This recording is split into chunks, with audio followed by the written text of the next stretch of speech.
À Dunières, dans toutes les catégories, la lutte a été acharnée sur cette montée sinueuse. Et nous débutons par les protos avec le groupe CN, où 4 hommes se sont disputés la victoire. Daniel Bassora dégaine le premier et pointe en tête à l'issue de la première montée.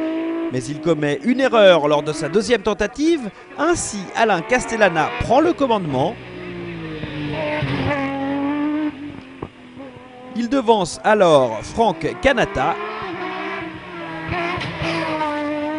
Mais dans la dernière montée, Cyril Franz, malgré 30 kg de lest embarqué dans sa monture, coiffe tout le monde sur le poteau.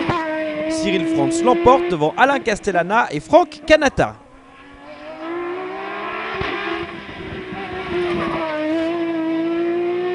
À la dernière montée, j'ai mis 4 pneus que je n'avais pas prévu de mettre aujourd'hui. Mais bon, j'ai voulu me rapprocher, puis je passe de 4e à 1er en une seule montée. C'est super, quoi. Super. En voiture fermée, Nicolas Verver impose une nouvelle fois sa loi et sa Porsche. Premier des GT, il est aussi premier des voitures à portière. Il devance en GT Hervé Puy-Grenier, venu préparer le Mont d'Or à bord de sa Ferrari.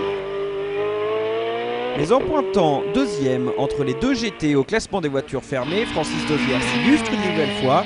Il est premier des Super Tourismes.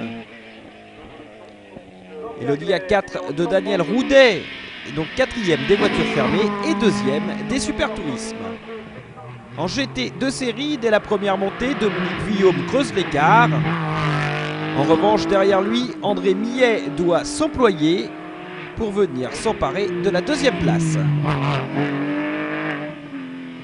Le groupe N a été palpitant. Pascal Kahn parvient à prendre le dessus sur le jeune Anthony Cosson, mais ce dernier réplique lors de son ultime tentative et s'empare de la victoire en groupe N.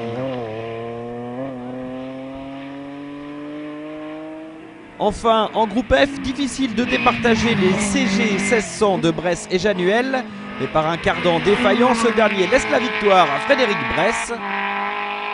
Voilà, vous savez tout sur Dunières. Rendez-vous maintenant début août pour le grand rendez-vous de la saison du championnat de France FFSA de la montagne, le Mont d'Or.